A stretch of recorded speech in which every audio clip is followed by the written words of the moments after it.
Dompter le côlon irritable. Voici les secrets pour apaiser et équilibrer. Vous souffrez du syndrome du ventre agité? Bannissez ces aliments sans tarder. Bonjour à vous, j'espère que vous allez tous bien et nous voici partis vers un nouvel épisode où nous aborderons le délicat sujet du syndrome du côlon irrité et en particulier la liste des aliments à mettre de côté le temps de régler ce désagrément. Accrochez-vous, je vais vous éclairer sur tous les détails passionnants. Alors plongeons de suite dans le vif du sujet. Qu'est-ce donc que le syndrome du côlon irritable? Cette appellation énigmatique, quel indice notre corps nous envoie-t-il à travers ces signaux? Attardons-nous sur les mystères qui se cachent derrière et bien sûr, découvrons ces mets à éviter en attendant que notre équilibre soit restauré et que le calme revienne dans nos entrailles.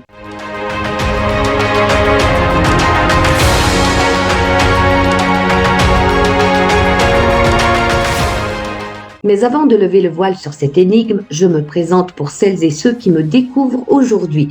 Je suis Anne-Marie André, thérapeute holistique, coach en neurosciences, praticienne en neuroponcture et en micronutrition, votre allié dans la quête du bien-être absolu.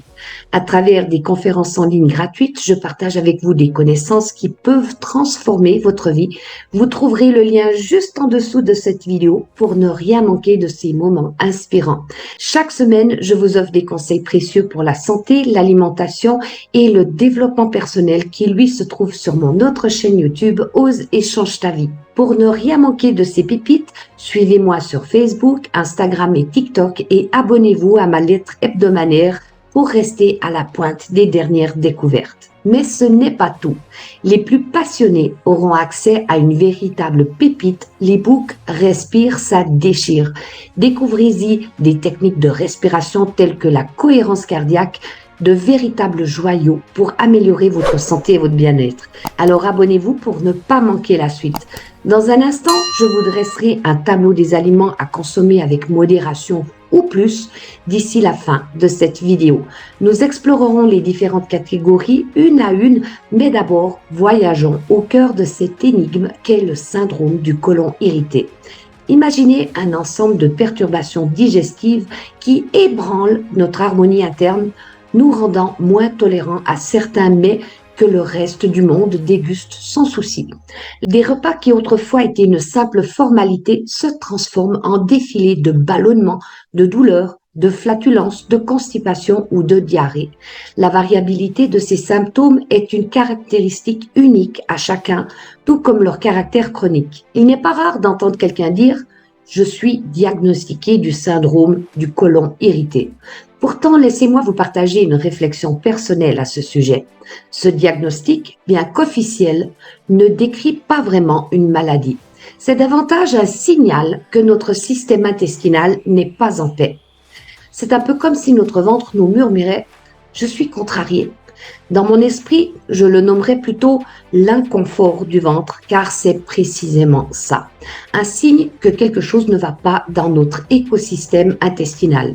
Si vous faites face à ce défi, sachez qu'il n'est en aucun cas insurmontable. Le chemin vers la guérison est pavé de compréhension et d'action. Vous pouvez vous en sortir et c'est ce que nous allons explorer. Nous ne pouvons pas démêler ce mystère complexe dans cette vidéo, mais ne vous inquiétez pas, j'ai l'intention d'y revenir dans d'autres épisodes dédiés. Si cela vous intrigue, manifestez votre intérêt dans les commentaires. Il se pourrait même que plusieurs épisodes soient nécessaires pour éclairer tous les angles de cette énigme. Donc, concentrons-nous aujourd'hui sur la première étape de notre voyage, les aliments à éviter. Pour apaiser notre côlon irrité, nous devons d'abord éviter d'envenimer la situation. Avant de traiter le problème à la source, soyons attentifs à ce que nous mettons dans nos assiettes. Pour calmer notre côlon taquin, il est temps de jouer la carte de la diplomatie culinaire en veillant à ne pas chatouiller davantage nos troublions internes. Gardons donc un œil sur le choix de nos aliments. Parlons maintenant des food maps, ces aliments qui jouent à cache-cache dans notre ventre et que l'on nous présente comme les gardiens de notre bien-être. le plus souvent en tout cas. Laissez-moi vous parler de cette grande famille d'aliments et soyez rassurés, nous ne sommes pas dans un monde de blanc ou de noir. Je ne vais pas vous dire ce qui est bon ou mauvais, mais je vous dirai ceci. Lorsque notre système intestinal fonctionne paisiblement, ces aliments sont de précieuses ressources. Cependant, lorsque notre ventre commence à être chatouilleux et décide de faire des siennes, ces aliments, aussi bons soient-ils, peuvent devenir des espiègles complices de votre inconfort temporaire. Notre mission prioritaire reste néanmoins la même, résoudre ce mystère intestinal. Laissez-moi maintenant vous présenter le premier groupe d'acteurs de ce spectacle gastro-intestinal, les Food Maps. Vous avez peut-être déjà croisé ce terme ou peut-être qu'il vous est étranger. Pas de souci, je vais vous éclairer. Food Maps est l'acronyme de Fermentable Oligosaccharides, disaccharides, monosaccharides and polyols. En d'autres termes, ce sont des glucides qui aiment particulièrement les festivités intestinales. Autrement dit, ce sont des aliments riches en fibres, des mets adorés par notre microbiote, des ingrédients qui nourrissent les festivités dans notre ventre. Cependant, lorsque notre écosystème intestinal perd un peu de sa symphonie et que la fermentation devient la star du spectacle, ces food maps deviennent des régalades pour nos amis bactériens. Ils mettent en scène un spectacle de bulles et de gaz où ballonnements et bruits intempestifs volent la vedette. Leurs farces peuvent aller jusqu'à provoquer des diarrhées et même parfois des nausées. Parmi les participants de cette farandole Food Map, nous retrouvons une joyeuse bande de légumineuses. Lentilles, pois chiches, haricots secs, petits pois, légumes d'hiver et même les garnitures aromatiques comme l'ail, les oignons, les échalotes. Ajoutez à cela le topinambour, le farceur en chef ainsi que l'artichaut, le poireau, la betterave, le fenouil, l'asperge, le pois mange-tout, le champignon et le chou-fleur pour n'en nommer que quelques-uns. Vous savez, ce n'est pas une question de tout ou rien. Tous ces aliments ne sont pas égaux en termes de fibres. C'est un peu comme si certains dévoilaient leurs facettes farceuses plus rapidement que d'autres. L'aventure Food Maps nous entraîne aussi dans le monde des céréales avec le blé, l'orge et le seigle. Et oui, mesdames et messieurs, si vous avez un côlon irritable, ces céréales ne sont peut-être pas vos alliés pour le moment. Mais ne vous inquiétez pas, chaque côlon a son propre sens de l'humour. Ah, et ne laissez pas les noix de cajou et les pistaches jouer avec vos nerfs, tout comme les produits laitiers non affinés tels que le lait en boisson, la crème glacée, les fromages frais. C'est le lactose qui chatouille le plus, surtout s'il n'est pas affiné. La joyeuse fête Food Map continue avec une variété de fruits comme les poires, les pommes, mangues, cerises, abricots, nectarines, pêches, prunes et pastèques. Enfin, gardez un œil sur les sucreries, miel, sirop de glucose, fructose et même les chewing-gums. Vous trouverez aisément cette liste sur la toile. Une simple recherche de liste Food Map sur Google vous y conduira. N'hésitez pas à explorer ces informations pour mieux apprivoiser cette farandole gastronomique avec un soupçon d'humour bienveillant et l'assurance que votre côlon irritable ne restera pas un mystère éternel. En route pour le mystérieux univers des food maps et des lectines, des ingrédients qui semblent bien s'amuser dans notre ventre. Ce sont deux acteurs parfois farfelus dans le théâtre de notre système digestif. Permettez-moi tout d'abord de vous donner un conseil. Plutôt que d'interrompre brusquement la danse de ces aliments, je vous invite à devenir des observateurs curieux. Diminuez-les légèrement et voyez comment votre ventre réagit. Considérez-le comme une petite expérience scientifique avec vous-même. Si vous préférez une aventure en solitaire et que vous ne souhaitez pas être accompagné par un naturopathe, sachez que ce test est à votre portée. Cependant, si vous préférez un guide expert pour dévoiler les mystères de votre ventre, un naturopathe peut être un allié précieux dans cette quête. En somme, l'idée est de réduire les ballonnements en diminuant ces aliments sans pour autant les exclure de votre vie. Après tout, ce sont des ingrédients indispensables pour le bonheur de votre microbiote. Mais que faire si notre côlon irrité ne cesse pas sa farandole ? C'est là que la magie de la naturopathie entre en jeu. Vous voyez, derrière les rideaux de la scène se cache parfois une dysbiose, un déséquilibre de la population bactérienne dans nos intestins. Eh bien, devinez quoi, dans 80 à 90% des cas de syndrome du côlon irritable, cette dysbiose joue les troubles faits. Imaginez un carnaval bactérien au mauvais endroit. Une fête qui devrait se tenir dans le côlon, mais qui a décidé de démarrer en avance dans l'intestin grêle et ce déséquilibre, également connu sous le nom de SIBO, Small Intestinal Bacterial Overgrowth, est à l'origine de symptômes bien malicieux. Les ballonnements se lancent dans une danse étrange, accompagnée d'une sensation de « je suis enceinte de mon propre repas » qui arrive de temps en temps après avoir mangé ou parfois même à tout moment. Les gaz s'invitent à la fête en nombre et les douleurs font de petites apparitions surprises. Parfois, la fête tourne tellement bien que des diarrhées se joignent à la célébration. Mais rassurez-vous, cette farce a son dénouement. Le SIBO, ou si vous préférez cette pullulation bactérienne intestinale, peut être maîtrisée. Comment, me demandez-vous? Eh bien, en travaillant sur les causes du SIBO plutôt que de se concentrer de masquer les symptômes. Car vous le savez, les masques finissent toujours par tomber. En attendant que les acteurs indésirables quittent la scène, éliminons les food maps pour réduire leur présence, un peu comme le démontage après une fête.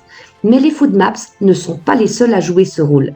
Laissez-moi vous présenter les lectines, les petits poisons protéiques créés par les plantes et autres végétaux pour décourager les gourmands. Oui, les végétaux savent comment se protéger, mais parfois, ces petits poisons peuvent taquiner notre intestin. Les lectines, ce sont des frondeurs du règne végétal, les gardiens des plantes.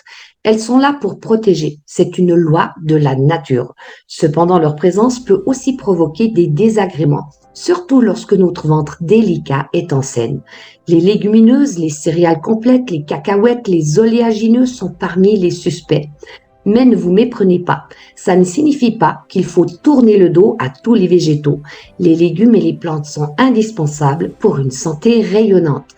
Cependant, comme dans toute comédie, chaque personnage a son propre rôle à jouer. Enfin, si les lectines jouent trop de tours, une astucieuse malice peut les calmer, le trempage. Et oui, trempez les oléagineux et les céréales complètes pendant 10 heures, puis rincez-les pour éliminer une partie de ces petits farceurs. N'oubliez pas, il ne s'agit pas d'une punition, mais d'une façon de rendre les festivités dans votre ventre plus agréables. Explorons maintenant les mystères digestifs de l'équilibre subtil entre ce que l'on aime et ce que notre ventre préfère, car il y aura des choix alimentaires à faire entre les food maps, les lectines et les fibres insolubles. Imaginez que nous sommes sur la piste de trésors cachés dans le monde des légumes et des plantes. Les solanacées, par exemple, font partie de ce mystère. Les tomates, les aubergines, les courgettes, les haricots verts, les concombres, les courges, les poivrons et les pommes de terre forment une joyeuse troupe. Bien des personnes m'ont confié que les poivrons ou les concombres les chahutent un peu plus. Peut-être que leur ventre espiègle ne s'entend pas bien avec les lectines. Les herbes et les épices comme l'ail, le persil, l'origan et le piment sont aussi de la partie. Mais souvenez-vous, je ne vous dis pas de bannir ces ingrédients de vos vies, mais plutôt d'être attentif aux réactions de votre ventre quand vous en consommez et d'explorer comment soulager votre quotidien lorsque votre ventre est en effervescence. Laissez-moi également vous conter une histoire de crudité, ces joyaux colorés de la nature qui regorgent de bienfaits.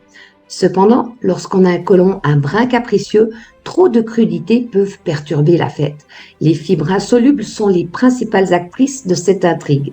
Ces fibres, bienfaitrices pour notre santé, peuvent causer de l'irritation lorsque notre ventre n'est pas dans son état le plus calme. Elles se trouvent souvent dans la peau des fruits et des légumes tels que la pomme, les courgettes et les pommes de terre. Les légumineuses incontournables dans nos discussions sont également là car elles aiment jouer dans différents rôles. Mais ne vous laissez pas tromper, les fibres insolubles ne sont pas des ennemis. Au contraire, elles sont des atouts à faire valoir pour une santé épanouissante. Cependant, si votre ventre est en pleine rébellion, il se peut que réduire temporairement ces fibres insolubles soit une piste à explorer. Mais rappelez-vous, il ne s'agit pas de tourner le dos à ces délicieux nutriments, mais plutôt de les apprécier avec un peu plus de modération pour un court instant. Mais rappelez-vous, il ne s'agit pas de tourner le dos à ces délices nutritifs, mais plutôt de les apprécier avec un peu plus de modération pour l'instant. Votre ventre est unique et il a sa propre manière de s'exprimer. Il se peut qu'il ne soit pas à l'aise avec les festivités des food maps, les facéties des lectines et des tourbillons des fibres insolubles. Dans ce cas, ce n'est pas une condamnation à une alimentation fade, mais plutôt une invitation à comprendre les préférences de votre système digestif. Vous pourriez être aux premières prises avec une paroi intestinale sensible, des intolérances, un intestin perméable ou même une prolifération de champignons, entre autres. Il y a tellement de nuances dans cet univers et c'est un privilège d'explorer et de comprendre ces subtilités. Il existe aussi des compléments en micronutrition très efficaces qui peuvent vous aider. Je vous mettrai le lien de mon article juste en dessous de la vidéo dans le descriptif. Mais avant de vous quitter, chers auditeurs, souvenez-vous que la santé digestive est un voyage en constante évolution. Chaque expérience nous apprend quelque chose de nouveau sur notre corps. Et tandis que nous partons à la recherche de l'équilibre et du bien-être, gardons le sourire. Moi, je vous dis merci pour votre intérêt et si ce voyage vous a plu, un petit like sera très apprécié. Nous nous retrouvons bientôt pour une nouvelle exploration et d'ici là, prenez soin de vous et de votre ventre. À bientôt.